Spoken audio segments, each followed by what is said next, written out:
the association would be incomplete.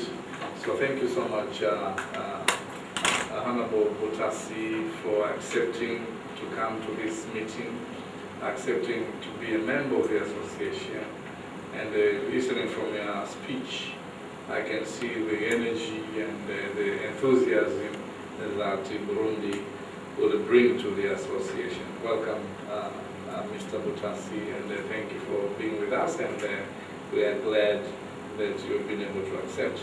I also take this moment to thank Dr. Tito Rutaremara, the Chief Ombudsman of Rwanda, and listening to you this morning during tea break, and making your reservation for any comments. And now I think it's the opportune moment now for me to invite you now to address this gathering.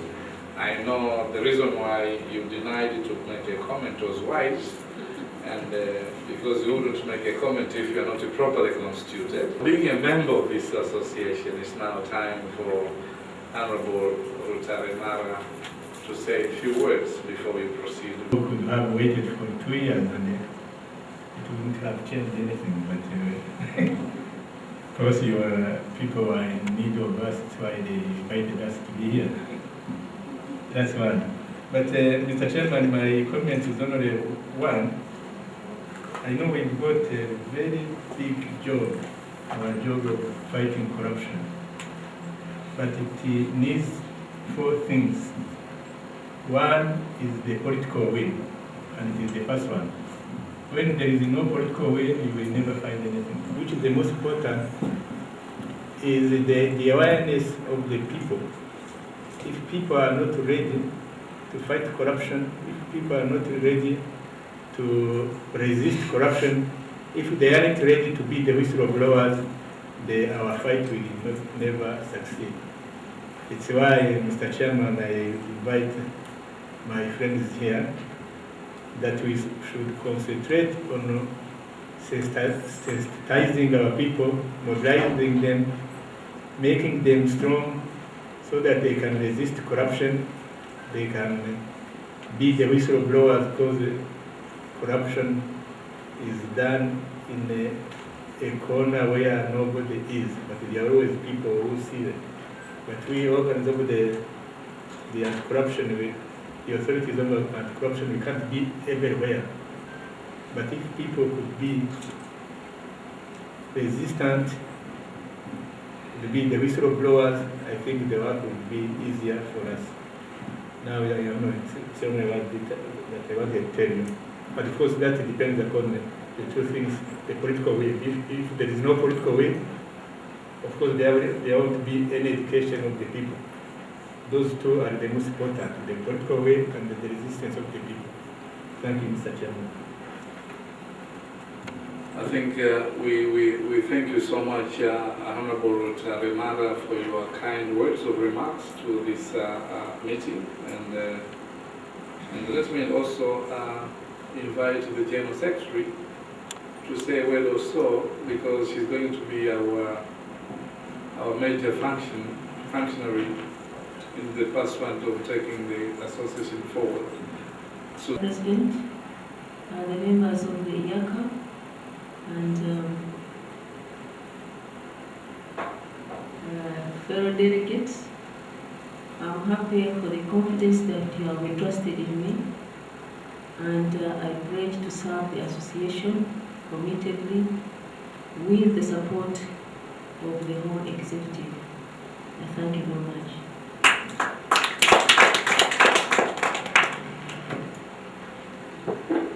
Thank you, Susan, for your word of commitment. We know you, and we trust and we believe in you. I hope you'll be able to carry out your mandate, and take it from me that you have our support, and we will give you all the commitment and assistance to carry out your work.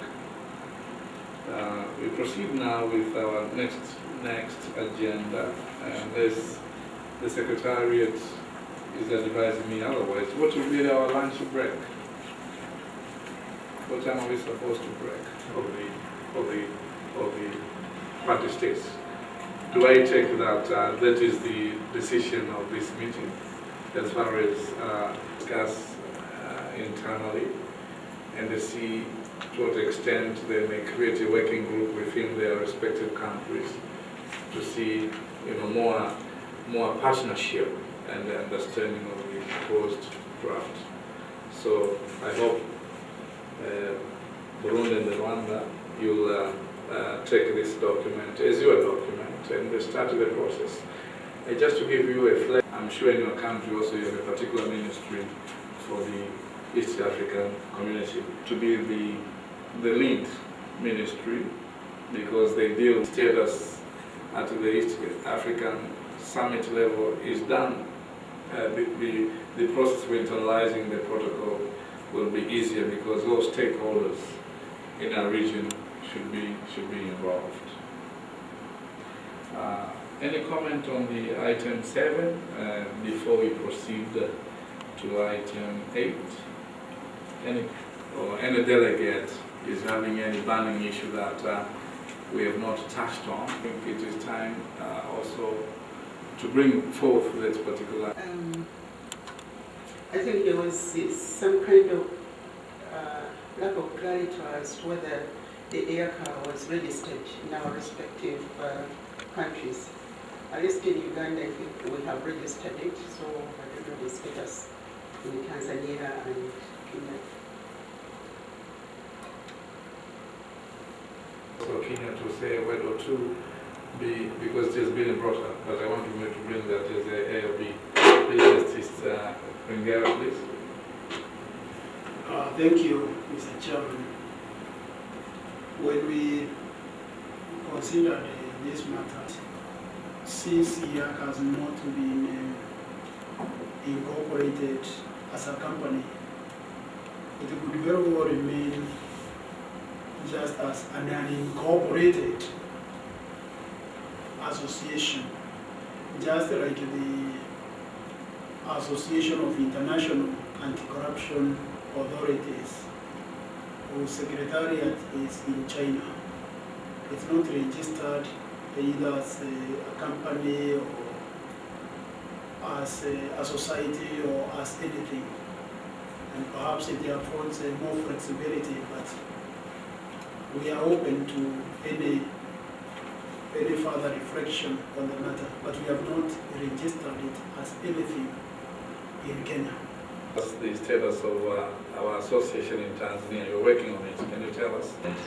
Our position in Tanzania is not very much different from that of Kenya. We are still considering which way would be more appropriate to register the association in Tanzania. Thank you, Mr. Chairman. You really have to give us advice because we are new members. Are we going to try to register or wait until the debate is over? The Constitution on this particular point, does the Constitution say anything? Anybody has read it about the legal personality? Justice Monda, maybe do you have an idea? There's nothing really, there's nothing compared. So should we agree that each country will take the matter as deemed appropriate, given their own peculiar circumstances? Would that be a better way, the way forward? Each country should be free to incorporate or not incorporate, depending on their own circumstances. Should we say that should be the position, or we take it from here? Do we agree on that? I can see people nodding, so each country should feel free to do whatever they deem appropriate, because whether you are registering or not, it still can function, as we do function in the global or World Anti-Corruption Association, which its secretariat is based in China. Okay. Thank you so much. I take you now to the next agenda, if you allow me. I think we can finish now our meeting before we go for lunch, the way I see it. I bring deliberately because bring people after lunch only for 2 items. I think it won't make any sense. We proceed. Brief note on training programs for East Africa anti-corruption authorities members. I understand that my sister Sophia Williams should like to share with us. It's really an honor to be here. I'm very excited about this association. To introduce myself, my name is Sophia Williams. I'm a lawyer. I'm a lecturer in law in the University of Nottingham, which is in the UK. But I'm also a partner in a firm called Anti-Corruption Training and Consulting.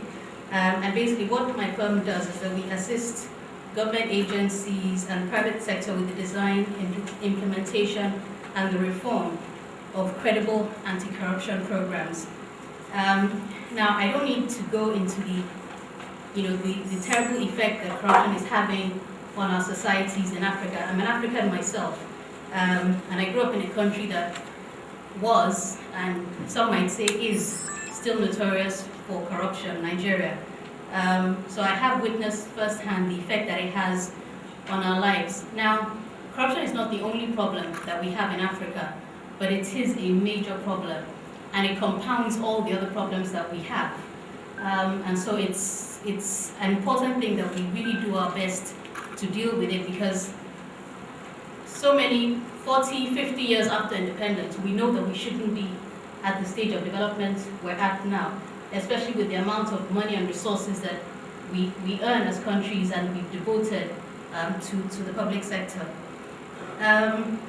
So we know that the clear effect of corruption is that we are underdeveloped, we're stagnating. And some might say that we're actually rotting away slowly. Now, corruption has effects on everything we do. It also has effects on our gross domestic product as well. We know that. Some recent research has indicated that if a country is able to actually reduce the levels of corruption, they can actually show an increased improvement in the country's gross domestic product. So it's something that we need to take seriously. We know the effects of corruption on international investment. We know the effects of corruption on investment flows to our country, to our countries. So I'm here for three main reasons. I want to talk a little bit about, the challenges that I know that your agencies are facing, the PCCB, the Inspector General of Government, the Ombudsman in Rwanda, the KACC, and the Special Brigade in Burundi. And I know that some of the things I will say, you will agree with me. I want to also try and map out or signpost to you some of the solutions to these problems. And then also I'll talk a little bit about what is happening in modern anti-corruption practices, what some countries are beginning to implement in order to, in the fight against corruption. And at the end, I'll take some of your questions if you have any. So, as I said at the beginning, I really congratulate you for this unity, for the actions that you've taken in setting up the East African Association of Anti-Corruption Agencies in order to pool your resources, pool your manpower, share ideas, and cooperate in the fight against corruption. But as you know, a lot more needs to be done. And of course, it has to be done by yourselves. You are the weapon of God in this fight. And I will agree with what Honorable Justice Wanda said when she said that this is actually a divine assignment. There's a part of the Bible that talks about fighting wickedness in high places. And that's really an apt description of what happens in some of our countries, wickedness in high places when we talk about corruption. So now, as I said, the fight against corruption, it falls into your lap, it's your responsibility. And even if you do have the cooperation of central government, as some of you do, or you have the support, you know that that's really just the beginning. There's still a lot more that you need to do. And you set the tone, you set the depth of your anti-corruption fight. And in doing that, you also determine really the future direction of your country. So it's a huge responsibility that you have on your shoulder, and you're to be commended for still sticking it out in spite of all the challenges that I know that you're facing. Now, the first challenge that you might have thought about, that you know that you're facing, has to do with the culture of your organization. Now, I know that the KACC and all of you have a zero tolerance approach to corruption. But what I'm talking about goes a little bit more than this. It's more than your vision statement or your mission statement, but it really goes down to what your employees or your staff believe about your agency, whether they actually believe in what they're doing. Another way of saying it is are your staff actually committed to anti-corruption? Because even if the head of the agency is, as I know you all are, if your staff don't have that same depth and commitment, they are going to be working against you. It's going to be counterproductive. In some cases, they might actually be sabotaging the work that you do. And I know that some of you might already be experiencing this type of thing coming from within. So it's necessary for you to think about how you get this unshakable commitment from the rest of your staff. Otherwise, as I said, your work will be undermined and your impact will be limited.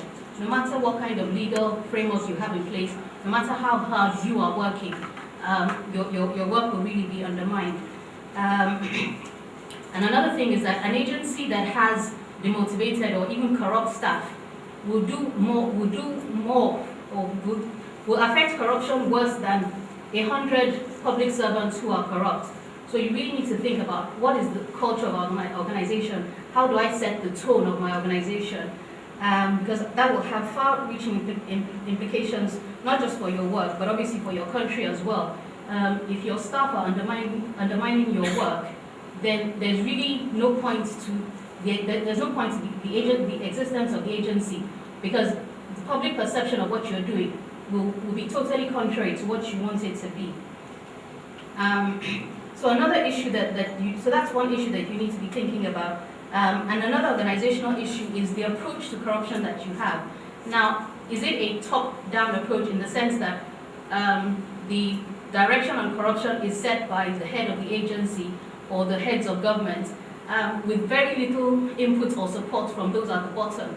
Now, that approach is not going to be valuable, because, as I said, if you're doing your best at the top, it has to trickle down. And if you don't have that support, then at some point, everything will really just fizzle out.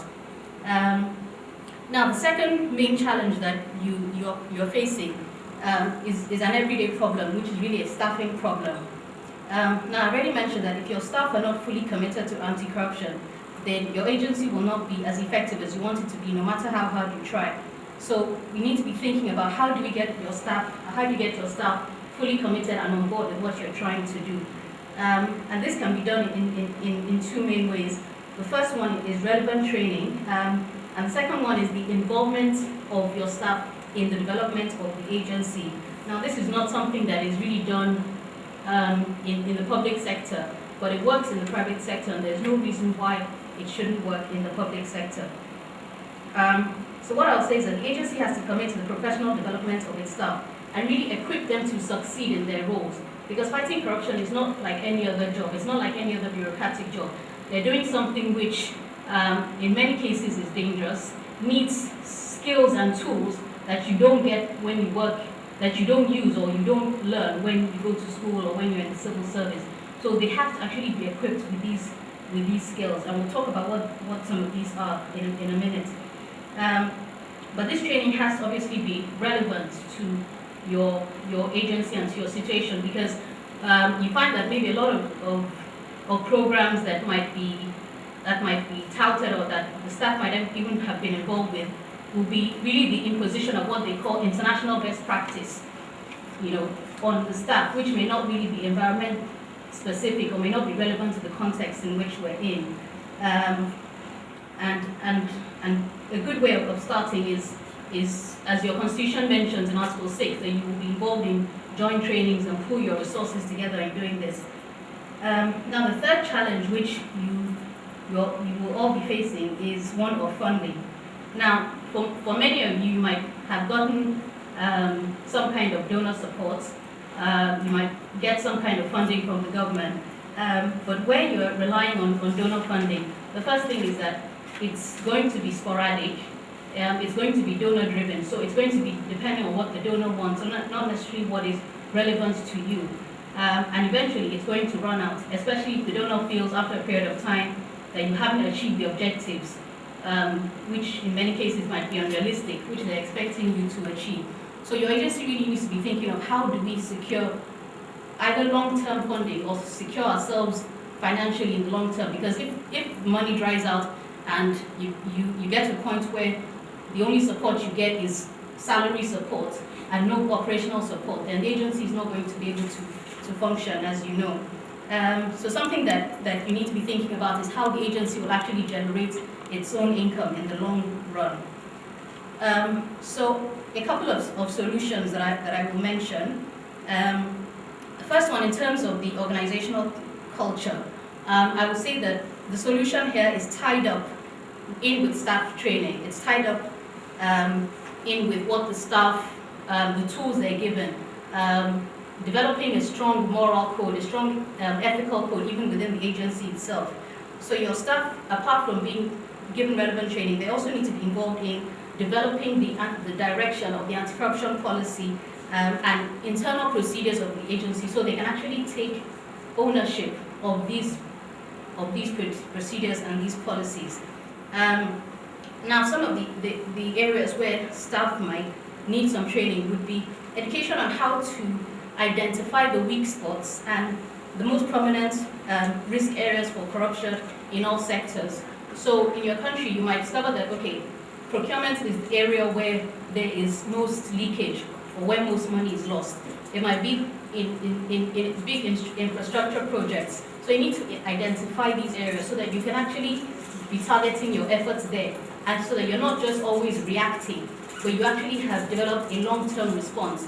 So that's it's not every time when you have, a scandal or there's some information that because it's not every failing that you have the resources to actually go after. So by being able to identify what the risk areas are would mean that you can give a response, an adequate response, and not just act reactively. Another area where staff could do with some training is actually to be given training on proven strategies that they can use to be more effective in the fight against corruption. So this will involve helping your staff understand how to actually implement the anti-corruption legislation in your country to increase their effectiveness. And obviously, if there are shortcomings in the legislation, then we work together to try and fix this. Now, I know that with all anti-corruption agencies, there's a lot of investigation, but there doesn't end up being many or any convictions, and that's a problem that is there. One way around this is actually to focus on using what I would call civil offenses against corruption instead of criminal offenses, because we know that the burden of proof for criminal trial is very high, and in many cases you just can't meet it. But if the perpetrators are actually being tried on lesser offenses, you might still get the same result without you actually having to go through the whole process of going through an investigation, and then it turns out that they are acquitted, or you just don't have enough evidence to bring them to trial. Another thing which is something that I've mentioned already, is the fact that you need to also prevent corruption within your own agency itself, because as I've said, you know the effects that this will have on your agency. So preventing corruption in your staff is important, and there are a number of ways that this can be done. You can ensure that they are rewarded for good performance, so that the attraction of doing the right thing is greater than the attraction of actually being corrupt. So these are some of the mechanisms that we can assist with putting in place. Now, the agency also has to think about it. It's developing a strong internal moral code and a work ethic. Something that is also very important, which I find is lacking in a lot of anti-corruption agencies in Africa, is the fact that we don't try to manage public perceptions of corruption. Now, it is, and I think Dr. Tito mentioned this earlier, that the public has to be on your side. So the public can't see you as the enemy. And the only way that this can be done is by really improving your community relations and doing it in a way that is effective. So it's not just, so it has to be something that is targeted, that is well thought out, that is specific. I mean, one way that this has been done by one agency is that they mass produce information on how much each individual in the country had lost as a result of corruption. So when people see how real it is in their own lives, they actually take more of an interest in what you're doing. Because as he mentioned earlier, and something that I'll come to in a minute, is that the public have to be your whistleblowers. You need this because of the shortage of funding, because of the lack of skills, so that it reduces your investigative burden. You can actually have the public on your side. So managing your community relations is something that is very important. And not just domestically, but also internationally as well. Now, you all know about the CPI, which is produced by Transparency International. And with all, with that index, with all its flaws, it is relied on by a lot of people in making decisions that affect us in Africa. So how it's computed and what we can do as African countries to actually increase our ranking in those indices is very important to manage international perceptions of corruption. Another thing that my firm is involved with is also is training on investigative competence.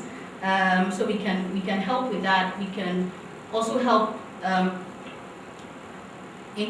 to increase the ability of staff to engage in modern forensic accounting techniques, because of course this will help in your prosecution of corruption in both the private and public sectors and lead to those convictions that are so rare now.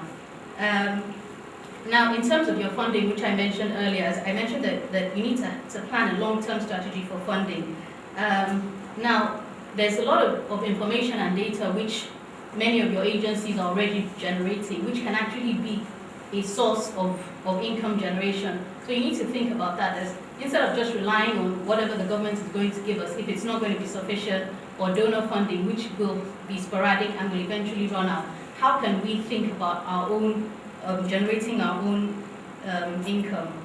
Another thing that we're heavily involved with is public procurement. Now, that is something that obviously touches the work that you do while you're not responsible for public procurement, but you know that a lot of the leakages that you're having and a lot of the corruption that you're fighting is as a result of corruption in public procurement. And so we can help in helping your staff to actually understand where these areas of leakage are coming from and what they can do. And if necessary, even have this training given to a wider audience in terms of procurement planning and execution, so that the laws that you have in your countries will not just be routinely applied without people actually understanding what the objectives of those laws are.